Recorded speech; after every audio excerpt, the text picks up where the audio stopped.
इस वीडियो में हम शुरू कर रहे हैं class 9th chapter number 9 circle exercise 9.3 का इंट्रोडक्शन। इससे पहले हमने 9.2 कंप्लीट कर लिया है, उसके सब 9.2 तक के सब theorems with proof example exercise complete हो चुकी है हमारी। ठीक है, अब 9.3 के लिए, और जो ये 9.3 है ना, ये न्यू सेशन की बुक है इस साल वाली, सेशन 2023-24 की। उसमें जो न्यू सिलेबस के अकॉर्डिंग है चैप्टर नंबर 9, क्योंकि जिन बच्चों के पास में भी पुरानी बुक है उसमें चैप्टर नंबर 10 दिया हुआ है। ठीक है, और उसमें जो एक्सरसाइज हो गई, ये एक्सरसाइज उसमें 10.5 है पुरानी बुक में। न्यू वाली बुक में ये एक्सरसाइज 9.3 है। तो उस 9.3 के लिए ये कुछ थ्योरम्स हैं। ये पहले थ्योरम है, थ्योरम नंबर 9.7 डला हुआ होगा नए वाली बुक में। ठीक है, और जैसे कि मैंने आपको पहले ही बताया था ना कि इस चैप्टर में हमारे पास अब सिर्फ 2 थ्योरम्स का प्रूफ है। एक का प्रूफ हम पहले कर चुके हैं, एक का प्रूफ हम अब कर रहे हैं। दोनों ही थ्योरम्स इंपॉर्टेंट है, ये वाले भी इंपॉर्टेंट है। इसका स्टेटमेंट भी याद रखना है, समझना भी है, क्योंकि इसका जो स्टेटमेंट है वो आने वाले एक्सरसाइज के कई क्वेश्चंस में यूज होगा और इन सब थ्योरम्स में यूज भी होगा। और इसका प्रूफ भी अपने आप में इंपॉर्टेंट है, प्रूफ भी इसका आ जाता है। ठीक, तो इस थ्योरम को करने से पहले हमको एक बात और समझनी पड़ेगी, ऊपर लिखी हुई है angle subtended by an arc of a circle. उसके बाद हम इस थ्योरम को करेंगे। ठीक, तो सबसे पहले लिखा हुआ है angle subtended bye an arc of a circle. किसी सर्कल की जो आर्क होती है वो एंगल कैसे बनाती है, पहले समझते हैं जरा। Angle subtended bye an arc of a circle, तो अगर यहां पर कोई सर्कल है हमारे पास, ठीक, और इस सर्कल की का ये सेंटर हो गया, हम कंसीडर करते हैं कोई एक आर्क, ये आर्क ए बी होगी हमारे पास। अब ये आर्क ए बी एंगल कैसे बना रही है समझो ध्यान से। पहले यहाँ पर angle A B arc A B के जो दोनों कॉर्नर्स है, जो दोनों कोने हैं इसके, दोनों जो इसके एंड्स है, आर्क ए बी के दोनों एंड से जो लाइन जाएगी ना सेंटर को एंगल बनाने वाली लाइन ए ओ बी, ये वाली, ये जो एंगल बन रहा है एंगल ए ओ बी, इसको बोलते हैं angle subtended by an arc at centre. इस एंगल को क्या बोलेंगे हम, इस एंगल को बोलते हैं हम एंगल, इस एंगल को बोलेंगे angle subtended by arc A B at centre. क्या बोलेंगे, angle subtended by arc A B at centre. और क्या नाम होगा इस एंगल का, एंगल ए ओ बी। तो क्योंकि एंगल को बनाने वाली जो दोनों लाइन्स हैं वो इस आर्क के एंड पॉइंट्स आने चाहिए ए बी से, तो इस एंगल को बोल लेंगे हम एंगल, ये वाला एंगल जो बनाए हुए हैं A O B, angle subtended by arc A B at centre. ठीक, अब अगर यही आर्क एक एंगल और बनाए, कहां पर, इस बचे हुए पार्ट पर, मान लीजिए यहाँ पर कोई पॉइंट हमने पी लिया, पॉइंट पी, और अब एक लाइन इस एंड से जा रही है ऐसे, और एक लाइन यहां से जा रही है ऐसे, तो अब भी तो ये एंगल जो बन रहा है इसी आर्क के दोनों एंड से जा रहा है ना, ए पी बी। तो इस एंगल को बोल लेंगे अब हम, एंगल, इसको बोल लेंगे हम अब angle subtended by arc A B at point P on remaining part of circle, circle के रिमेनिंग पार्ट पर पॉइंट पी, और उस पी पर जो एंगल बन रहा है इस आर्क से ए पी बी, तो इस एंगल का नाम क्या होगा, ए पी बी। तो पहले ही दोनों बात समझनी बहुत जरूरी थी कि आर्क से एंगल कैसे बनता है, सेंटर पर और रिमेनिंग पार्ट पर। तो सेंटर पर कैसे बनेगा ये बता दें मैंने आपको, ए ओ बी, और बचे हुए पार्ट पर कैसे बनेगा, ए पी बी। तो इसको बोलते हैं angle subtended by arc A B, इसको बोलते हैं angle subtended by arc A B, ये था एट सेंटर, ये था एट द रिमेनिंग पार्ट। ऐसे भी हो सकता है, जरूरी नहीं है कि वो ऊपर ही बने हमेशा। मान लो सेंटर है, ये आर्क ए बी के दोनों एंड पॉइंट्स हो गए, आर्क ए बी के एंड पॉइंट्स, तो ये तो एंगल क्या होगा, angle A O B subtended by arc A B at centre. और मान लो कहीं भी यहाँ से लेके यहाँ तक कहीं भी कोई पॉइंट ले लो, मान लो यहाँ पर पॉइंट पी ले लिया हमने, तो ऐसे ये भी कहा जाएगा, ये एंगल एक ही बात है कि angle subtended by arc A be on the remaining part of circle. या फिर यहां पे है मान लो, ये तो हो गया angle A B arc A B से एंगल बन रहा है सेंटर पर, और मान लो यहाँ पर कोई पॉइंट है, तो ये जो एंगल बनेगा, एंगल को बनाने वाली दोनों लाइनें आर्क के एंड पॉइंट से आनी चाहिए। बस ये देखिए, ये ध्यान रखना है, जरूरी है कि ऊपर ही हो, यहाँ से लेके यहाँ तक कहीं भी ये पॉइंट हो सकता है। तो angle subtended by an arc A B at remaining part of circle, ठीक है। और ये क्या होगा, angle subtended by an arc A B at the centre. तो इनको नोट कर लो पहले, इसके बाद हम फिर शुरू करते हैं थ्योरम 9.7। अब आते हैं हम थ्योरम नंबर 9.7 में। अब थ्योरम नंबर 9.7 में क्या क्या लिखा हुआ है, ध्यान से सुनना।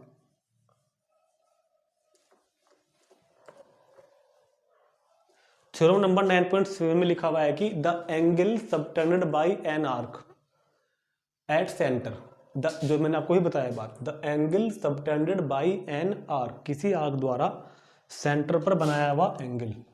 इधर देखते हैं, ये सर्कल है कोई, और इस सर्कल का सेंटर और ये आर्क, इस आर्क ने इस सेंटर पर ये एंगल बना दिया। क्या नाम होगा इसका, A O B. Angle subtended by, the angle subtended by an arc at centre is double. ये जो एंगल है, ये जो एंगल है ना ए ओ बी, ये डबल होगा कौन से एंगल का, subtended by angle is the double angle subtended by it any point on the remaining part of the circle. Remaining part पर कहीं भी कोई पॉइंट ले लो, पी मान लो, मैंने यहाँ ले लिया पॉइंट पी मान लो, मैंने यहाँ पर ले लिया, और यही आर्क जो पॉइंट पी पे एंगल बना रही है, ये एंगल उस रिमेनिंग पार्ट पर बने हुए एंगल का डबल होता है। ये प्रूव करना है हमको। थ्योरम ये कहती है कि angle A O B is equal to angle A P B, angle A O B is equal to twice of angle A O B. मतलब कि आर्क द्वारा सेंटर पर बनाया हुआ एंगल इसी आर्क द्वारा रिमेनिंग पार्ट पर बनाए हुए एंगल का डबल होता है। Angle subtended by an arc A B at centre is double the angle subtended by it at any point on the remaining part of circle. तो याद भी रखनी है, थ्योरम का फॉर्मूला क्या है, A O B is equal to A P B, centre पर बनाया हुआ एंगल रिमेनिंग पार्ट पर बनाए हुए एंगल के डबल के इक्वल होता है, ट्वाइस होता है इसका, ठीक। ये हमको यहाँ पर क्वेश्चन में प्रूव करना है थ्योरम में। इसको याद भी रखनी है, क्वेश्चन में कैसे करेंगे इसको हम अप्लाई, वो तो हम क्वेश्चन में देखेंगे। फिलहाल इसको प्रूव करते हैं। चलो, प्रूव करने के लिए सबसे पहले जो कि थ्योरम्स को प्रूव करने का एक स्टैंडर्ड तरीका होता है कि पहले गिवन वगैरह लिखते हैं कि क्या गिवन है। तो गिवन ये मेरे पास an arc A B, an arc A B subtending, an arc A B subtending an angle A O B at center and angle APB on remaining part of circle, on remaining part of कितना circle. क्या होगा given में, ये बात given होगी ना कि N arc A B, जो आर्क ए बी है वो सेंटर पर एंगल सबटेंड कर रही है ए ओ बी, और रिमेनिंग पार्ट पर जो एंगल बना रही है, कितना बना रही है, ए पी बी, ठीक। अब इसको टू प्रूव दैट लिखो, इसका कि प्रूव क्या करना है, टू प्रूव दैट के बाद क्या करोगे, कंस्ट्रक्शन करनी पड़ेगी एक, टू प्रूव दैट कंस्ट्रक्शन, और फिर प्रूफ कैसे करोगे इसको, ठीक। तो सबसे पहले टू प्रूव दैट समझ में आ गया होगा ना कि angle A O B is twice of, prove करना है angle A O B is equal to twice of angle A P B. ये जो एंगल है ए ओ बी, उस एंगल का डबल प्रूव करना है, ठीक। कंस्ट्रक्शन इसमें हम ये करेंगे कि पॉइंट पी से एक रे ड्रॉ करते हैं, रे जो कि सेंटर ओ से जा रही है ओ पे, और इसको मान लेते हैं M, P O O M, draw a ray P O M, draw a ray P O M from point P, point P से हमने एक रे ड्रॉ की है पी ओ एम, ठीक है। अब देखो प्रूफ कैसे करोगे इसको, ध्यान समझना। प्रूफ करने के लिए ना हमें पहले काम करना पड़ेगा जरा, इसमें से एक ट्रायंगल को मैं अलग से बना लेता हूँ साइड में, ताकि आपको अच्छी तरह समझ में आ जाए। हमने ट्रायंगल लिया यहाँ से, ये वाला पी ए है ना, पी ओ ए, हम अब इधर जो भी काम करेंगे इस ट्रायंगल POA के अंदर करेंगे, POA के अंदर, और ठीक है POA के अंदर करेंगे। और फिर चलो पहले देखते हैं ट्रायंगल POA के अंदर ये बता दो कि OP और OA इक्वल है क्या। OP और OA दोनों इक्वल है, क्यों? क्योंकि दोनों रेडियस है। तो लिखते हैं in triangle POA, in triangle POA क्या लिखोगे, OP is equal to OA। क्यों? क्योंकि दोनों रेडियस है सर्कल की। भाई OP और OA दोनों रेडियस तो हो गई, O से लेकर P तक, सेंटर टू सर्कमफ्रेंस OP और सेंटर टू सर्कमफ्रेंस OA, दोनों रेडियस है, दोनों इक्वल होंगी। अब अगर दोनों ये इक्वल हैं तो ट्रायंगल में प्रॉपर्टी होती है कि opposite angle to equal side are also equal. तो OP के सामने का एंगल, लाइन OP के सामने का अपोजिट वाला एंगल कौन सा है, OAP। OP के सामने एंगल OAP और OA के सामने का एंगल, ये लाइन जो है OA के सामने अपोजिट एंगल OP है। दोनों एंगल इक्वल होंगे। क्यों होंगे? क्योंकि थ्योरम से हमारे पास opposite angles to equal sides are equal. Opposite angle to equal sides are equal, इसको मान लेते हैं फर्स्ट। इसकी जरूरत पड़ेगी थोड़ी देर बाद। अब हम इसी ट्रायंगल में जो भी हम कर रहे हैं ना, इस ट्रायंगल में कर रहे हैं। एक होती है एक्सटीरियर एंगल थ्योरम, जो मैंने आपको ट्रायंगल वाले चैप्टर में बताई थी। एक्सटीरियर एंगल थ्योरम याद करो क्या होती है, bye exterior angle theorem. Exterior angle theorem ये होती है कि अगर किसी ट्रायंगल में इन इंटीरियर एंगल्स के अलावा एक कहीं भी एक्सटीरियर एंगल भी बन रहा है ना यहाँ पर POM, तो ये एक्सटीरियर एंगल अपने अपोजिट दोनों एंगल के सम के इक्वल होता है। अगर एक सिंपल वाली फिगर में देखो कि ये तो ट्रायंगल हो गया और ट्रायंगल के बाहर जो ये एक्सटीरियर एंगल है, ये एंगल इन दोनों एंगल के सम के इक्वल होता है। ये जो एंगल होगा ये वाला इन दोनों एंगल के सम के इक्वल होता है। तो यहाँ पर एक्सटीरियर एंगल थ्योरम से जो एंगल AOM है, ये वाला इन दोनों के सम के इक्वल होगा। अब तो by exterior angle theorem angle MOA is equal to ये एंगल और प्लस ये एंगल, क्या नाम होगा इसका, एंगल OAP प्लस एंगल वो वाला होगा OPA। तो यहाँ पर अभी तक हमने दो थ्योरम यूज करी है। एक तो पहले यहाँ पर OP और OA को हमने इक्वल लिया था क्योंकि रेडियस थी, opposite angles to equal sides are equal, तो ये एंगल को इक्वल लिख दिया। अब लगाई हमने इस ट्रायंगल में bye exterior angle theorem angle MOA, ये जो एंगल है, ये वाला जो एंगल है एंगल MOA इक्वल होगा एंगल OAP प्लस OPA के। अब एक काम करना है कि angle MOA is equal to इस OAP की जगह फर्स्ट से रख दो OPA और प्लस ये तो है ही OPA, ये कहाँ से आया भैया, फ्रॉम इक्वेशन फर्स्ट से। क्या क्या हमने OAP, यहाँ पर OAP की जगह OPA रख दिया, तो angle MOA is equal to OPA plus OPA, तो ये बन जाएगा ट्वाइस ऑफ OPA और ये बन गई सेकेंड। OP ट्वाइस हो जाएगा ना OPA का। अब ये बताना है कि यह सारा काम हमने किया है इस ट्रायंगल में। देखो ध्यान से, हम इस ट्रायंगल में आए थे शुरुआत में, अगर हम इस ट्रायंगल में आए, अब सिमिलरली लिखते हैं, इस चीज़ को करना नहीं है, सिमिलरली लिखेंगे। सिमिलरली अगर हम उस ट्रायंगल में जाएं, सेम यह काम करें, सिमिलरली इन ट्रायंगल, क्या नाम होगा, पहले आए थे हम POA में, अगर हम POB में जाएं, इन ट्रायंगल POB, जब हम PO में आए थे तो हमने ये सारा कंक्लूजन निकाल लिया ना कि MOA ट्वाइस ऑफ OPA, ये एंगल मैंने इसका ट्वाइस लाया हूँ। अगर मैं इस ट्रायंगल में आता हूँ तो ये जो एंगल है ये आएगा इसका twice. Similarly angle in triangle POB में क्या होगा, angle MOB twice of angle क्या बन रहा है ऊपर, OPB, और ये बन गई थर्ड। तो पहले हमने यहाँ से यहाँ तक का किया था ट्रायंगल OPA में, और सिमिलरली हमने ये काम किया ट्रायंगल OPB में और ये निकाल दिया। अब इन दोनों को ऐड कर देते हैं, first plus second, MOA plus MOB, MOA plus MOB is equal to 2 angle OPA plus 2 angle OPB। तो MOA और MOA प्लस MOB, यहाँ से 2 कॉमन ले लो, 2 कॉमन लोगे तो angle O P A plus angle O P B. अब वहाँ देख के बताओ फिगर में कि एम ओ ए और एम ओ बी क्या बन रहा है। एम ओ ए और M O B, angle M O A ये रहा angle M O A plus angle M O B, ये एंगल और ये एंगल पूरा बन गया ये एंगल, मतलब कि क्या बन गया ए ओ बी।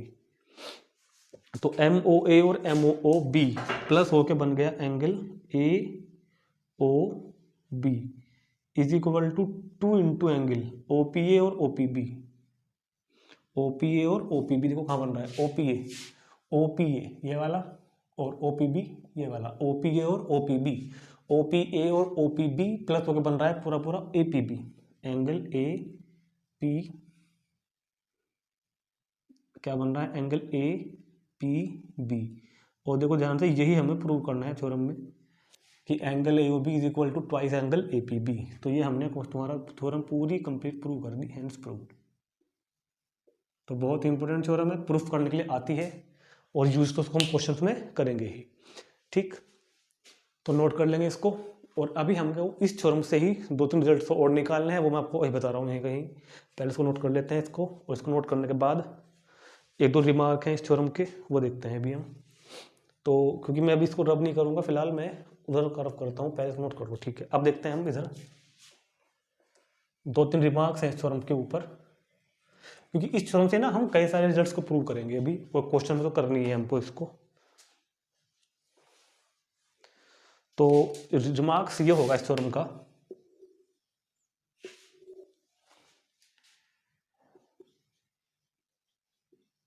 स्टेटमेंट वही हो जो ऊपर लिखा हुआ है। नंबर 1 पहला रिमार्क ये होगा, सुनो ध्यान से, बहुत ध्यान से। एक तो ये हमने निकाला है अभी कि एंगल ए ओ बी जो होगा इज इक्वल टू होगा twice of angle A P B. मतलब ऐसे रखना नहीं है कि ए ओ बी होगा, क्योंकि नाम तो अलग अलग होके आ सकते हैं, पी क्यू आर वगैरह में, एल एम एन में नाम तो कुछ भी आ सकते हैं। याद रखना है कि सेंटर वाला एंगल सर्कमफ्रेंस वाले एंगल का डबल होता है। कौन? सेंटर वाला एंगल सर्कमफ्रेंस वाले एंगल का डबल होता है। और इसी को अगर हम दूसरे शब्द में याद रखें, इन अदर वर्ड्स, अगर मैं 2 को नीचे भेज दूँ अपॉन में, उसको मैं उल्टा लिखूँ, अगर मैं ए पी बी को निकाल लूँ तो हम ये भी लिख सकते हैं कि angle A P B is equal to angle A O B का हाफ। मतलब अगर हम सेंटर का एंगल देखें तो सेंटर का एंगल तो सर्कमफ्रेंस वाले एंगल का डबल होगा, और अगर हम सर्कमफ्रेंस वाले एंगल को देखें तो सर्कमफ्रेंस वाला एंगल सेंटर वाले एंगल का हाफ होगा। मतलब ये एंगल उस एंगल का डबल, और उल्टा देखते हैं तो वो एंगल इस एंगल का हाफ। बात तो एक ही है ना, तो कन्फ्यूजन नहीं पैदा करना अपने मन में। अच्छी तरह से याद रखना है कि angle A O B is equal to twice of angle A P B, और angle A P B is equal to half of angle A O B. ठीक, तो एक तो रिमार्क हमारे पास यही था इसका। दूसरा रिमार्क ये होगा कि जो हमने इस थ्योरम को भी प्रूव किया है ना, वो हमने प्रूव किया है इसको माइनर आर्क के केस में, minor arc A B, for minor arc A B. ये मैंने दोनों रिजल्ट लिखे हैं अभी अभी, ये जो दोनों रिजल्ट मैंने लिखे हैं और जो सारा प्रूफ कराया अभी अभी, ये मैंने किया हुआ है माइनर आर्क ए बी। क्योंकि जब मैंने चैप्टर का इंट्रोडक्शन कराया था उसमें मैंने माइनर आर्क और मेजर आर्क दोनों आर्क बताई थी। तो ये जो आर्क हमने देख रहे हैं ये हमारे पास यहाँ पर माइनर आर्क है। तो अगर हम माइनर आर्क के लिए देखते हैं तो मैंने थ्योरम आपको प्रूव करा दी है माइनर आर्क के लिए। अच्छा, अगर थ्योरम प्रूव करने के लिए आती है तो आपको उस थ्योरम को प्रूव करने में ना माइनर आर्क और मेजर आर्क के केसेस को कंसिडर नहीं करना, सिर्फ इस तरह से इंडिपेंडेंट प्रूफ कर देना ऐसा क्या ऐसा ही। लेकिन क्वेश्चन को करने के लिए जो मैं बता रहा हूँ उसके लिए बता रहा हूँ आपको, ये माइनर आर्क और मेजर आर्क के केस जो हैं, थ्योरम को तो ऐसे ही प्रूव करना है जैसे कराइए। क्वेश्चंस करने के लिए याद रखना है कि ये जो मैंने आपको बताया सारा रिजल्ट, जो ये फॉर्मूले बताए दोनों, ये माइनर आर्क के लिए है। अगर हम उस मेजर आर्क को कंसिडर करते हैं, suppose for major arc A B, in case we consider major arc A B, तो फिगर अब ये बनेगी centre arc A B, arc A B. और अगर हम अब भी देखें, अगर हम अब भी देख रहे हैं ना, तो जो ये आर्क ए बी है, मेजर वाली आर्क, ये जो आर्क बन रही है ना इधर मेजर वाली आर्क, इसको हम बोलेंगे मेजर आर्क। अभी अब हम बात कर रहे हैं मेजर आर्क की। तो ये अब भी तो दोनों लाइनें मेजर आर्क के एंड पे, मेजर आर्क का एक एंड पॉइंट ए हो गया और मेजर आर्क का दूसरा एंड पॉइंट बी हो गया। अब भी तो सेंटर पर एंगल, मगर अब ये वाला बन रहा है रिफ्लेक्स एंगल बोलते हैं इसको, पता है ना, 180 से बड़ा होता है, रिफ्लेक्स एंगल बोलते हैं इसको। तो अब बन रहा है reflex angle A O B. और अब जो ये रिफ्लेक्स एंगल AOB होगा, ठीक, अब जो ये रिफ्लेक्स एंगल AOB होगा, अब जो ये रिफ्लेक्स एंगल AOB होगा हमारे पास, अब एंगल यहाँ बनेगा दूसरा वाला, वो बनेगा यहाँ पर ऐसे, जो हमने पहले बनाया था वो तो हमने ऊपर बनाया था वहाँ पे ऐसे, अब बनेगा यहाँ पे नीचे ऐसे, ये वाला एंगल।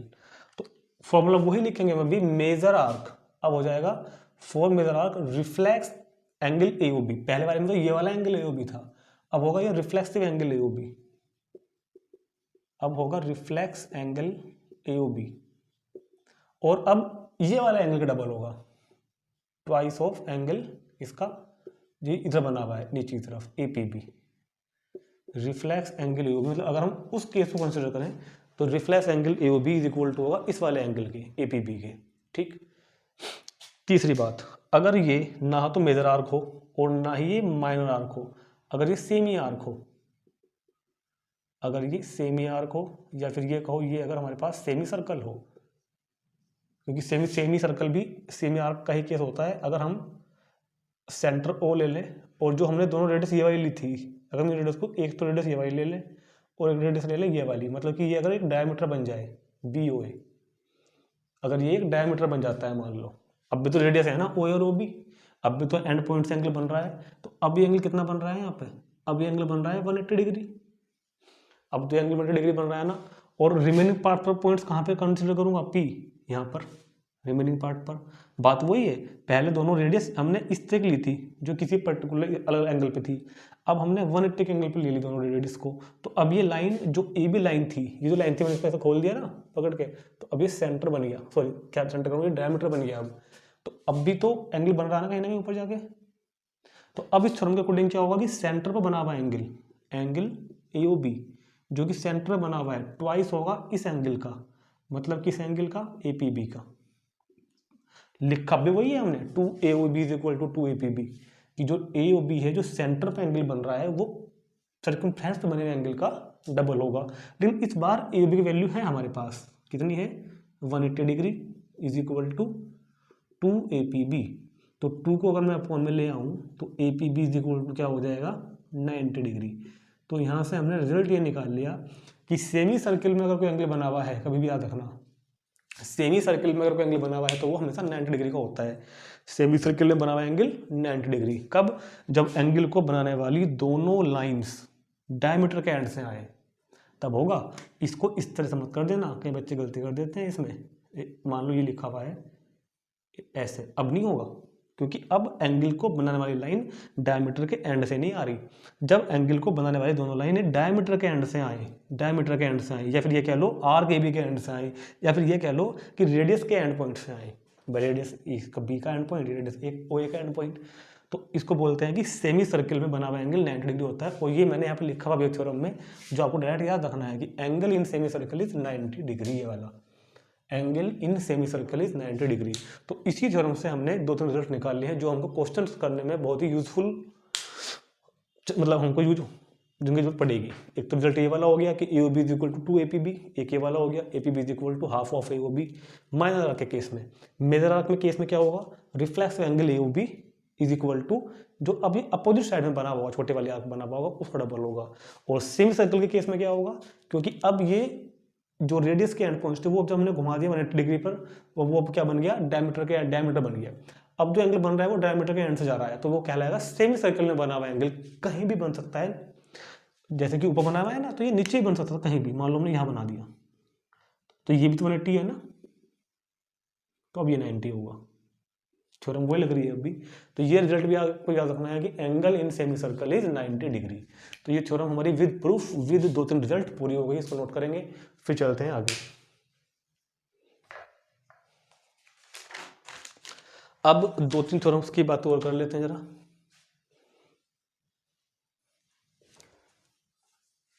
अब थ्योरम्स का जो प्रूफ था वो तो पूरा हो गया है।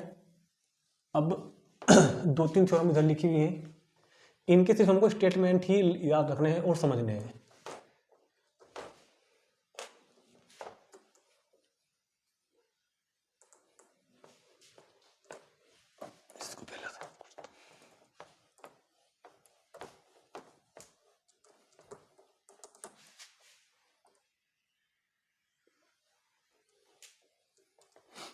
अब सबसे पहले ऊपर लिखा हुआ है angle in the same segment of a circle are equal. तो दो सेगमेंट होते हैं ना, एक होता है मेजर सेगमेंट, एक होता है माइनर सेगमेंट। तो कह रहा है कि angle in the same segment of a circle are equal. इसका मतलब ये है कि अगर कोई सर्कल है और ये कोई कोड है ए बी, तो देखो इस कोड ने सर्किल के दो सेगमेंट बना दिए ना। ये तो है माइनर सेगमेंट नीचे वाला, पहले बताया था आपको एक दिन, और वो क्या है major segment.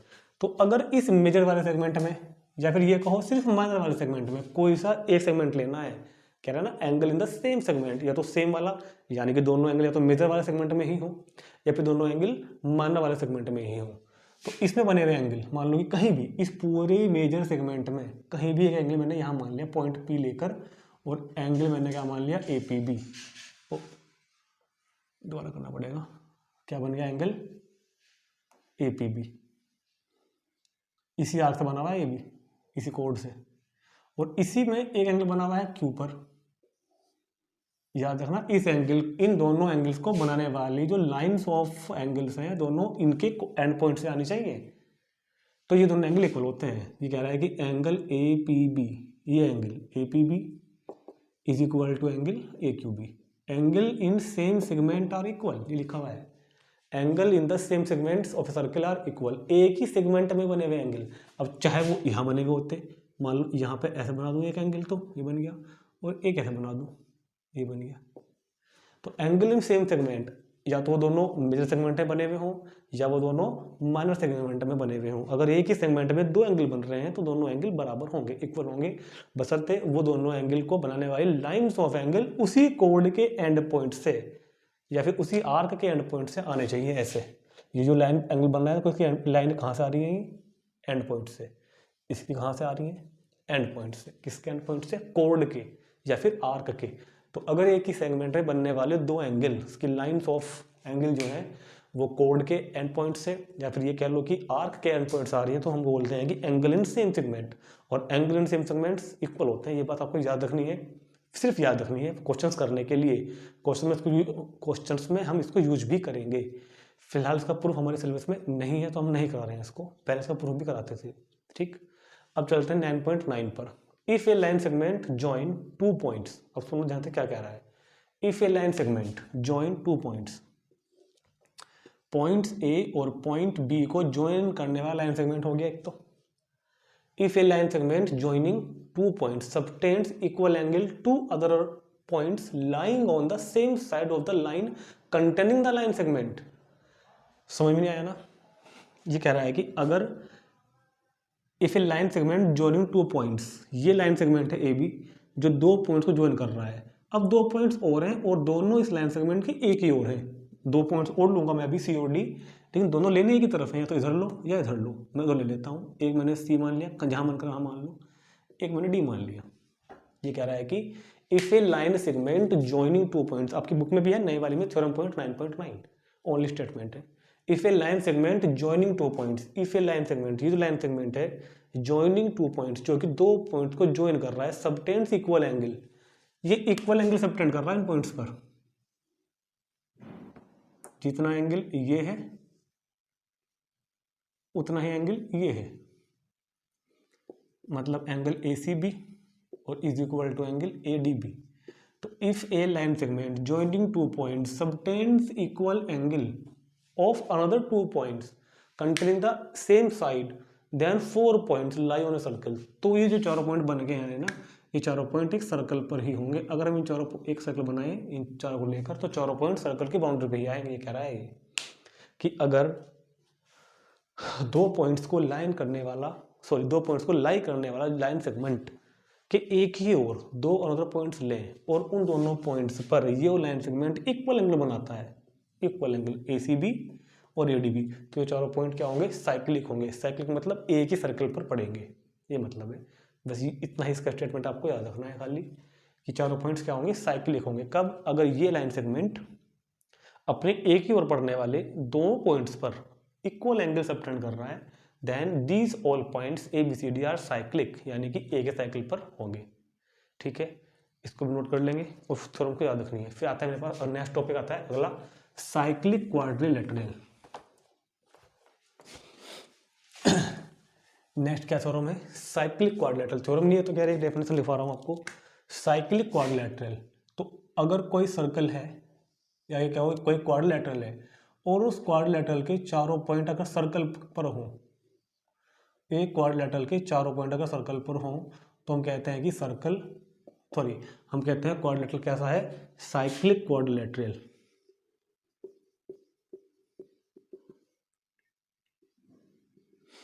Quadrilateral ABCD is क्या बोला जाएगा, cyclic.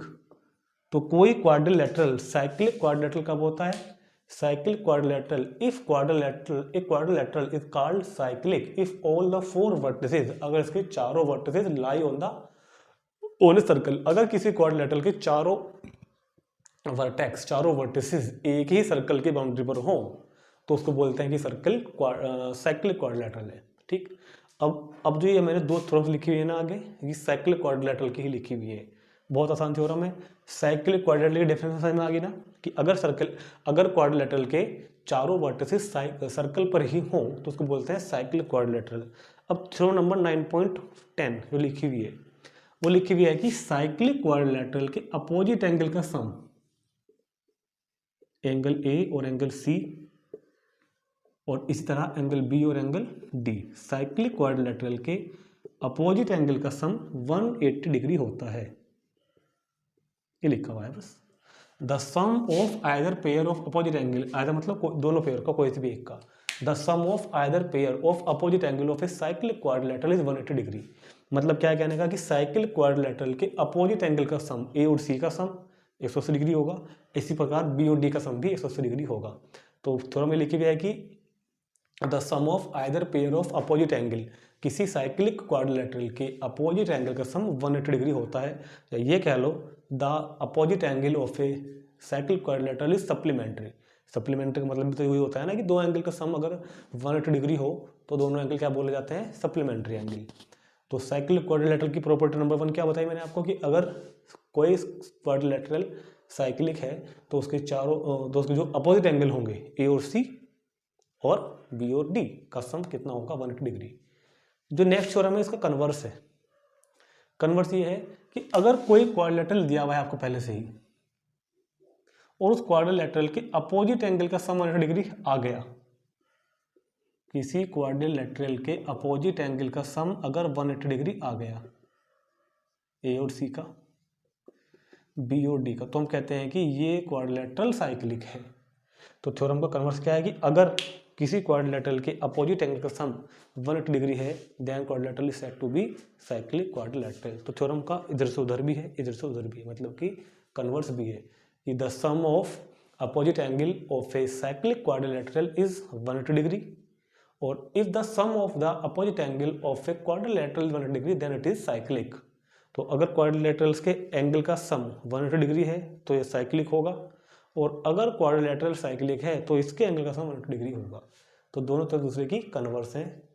The sum of the either pair of opposite angle of a cyclic quadrilateral is 180 degree, और if the sum of a pair of opposite angles of a quadrilateral 180 degree then quadrilateral is called cyclic.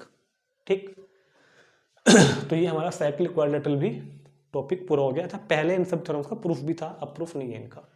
ठीक है, अच्छा एक बात और ध्यान आ रही है मेरे, जब आएगी तो बता रहा हूँ कि वैसे सिलेबस में नहीं है फिर भी, क्योंकि हम तो अपने अदर कंपटीशन की तैयारी को भी देखते हुए काम कर रहे हैं ना, तो अगर कभी आपको साइक्लिक क्वाड्रिलेटरल का एरिया निकालने के लिए आता है, साइक्लिक क्वाड्रिलेटरल का अगर कभी आपको एरिया फाइंड करने के लिए आता है, क्योंकि जो बच्चे NDA वगैरह की तैयारी करते हैं ना और अदर एग्जाम की तैयारी करते हैं उनमें जाता है, साइक्लिक क्वाड्रिलेटरल का एरिया फाइंड करने का फॉर्मूला लिख लेते हैं जरा। जिस तरह होता है ना हेरोन फॉर्मूला, ट्रायंगल का एरिया फाइंड करने के लिए क्या होता है, हेरोन फॉर्मूला, ऐसे ही साइक्लिक क्वाड्रिलेटरल का, सिर्फ साइक्लिक का बता रहा हूं, इसको बोलते हैं ब्रह्मगुप्त फॉर्मूला। इसको क्या बोलते हैं, ब्रह्मगुप्तास फॉर्मूला। जिस तरह से ट्रायंगल का एरिया फाइंड करने के लिए क्या होता है, एक हेरोन फॉर्मूला, ऐसे ही साइक्लिक, केवल साइक्लिक के लिए बता रहा हूं, for cyclic quadrilateral area, cyclic quadrilateral का एरिया फाइंड करने का साइक्लिक क्वाड्रिलेटरल का एरिया फाइंड करने का फॉर्मूला ये होता है, याद रख लेना, कहीं ना कहीं काम आ जाता है, मुझे ध्यान आगे से बता रहा हूँ। S minus A, S minus B, S minus C, S minus D का स्क्वायर रूट, वेयर एस क्या होता है, वही सेमी पैरामीटर। तो अगर किसी साइक्लिक क्वाड्रिलेटरल की चारों side A B C D लेंस की हो तो पहले हम लोग एस फाइंड कर लेते हैं, A plus B plus C plus D, and then we use this formula to get the area of the cyclic quadrilateral, root S minus A, S minus B, S minus C, S minus D. इसको बोलते हैं Brahmagupta formula to find the area of cyclic quadrilateral. ठीक, तो इसको note कर लेंगे cyclic quadrilateral के area को। और ये मैंने आपको बताया था पहले कि angle in semi circle is 90 degree, कि सेमी सर्कल में बना हुआ एंगल जो है वो 90 डिग्री का होता है। ठीक।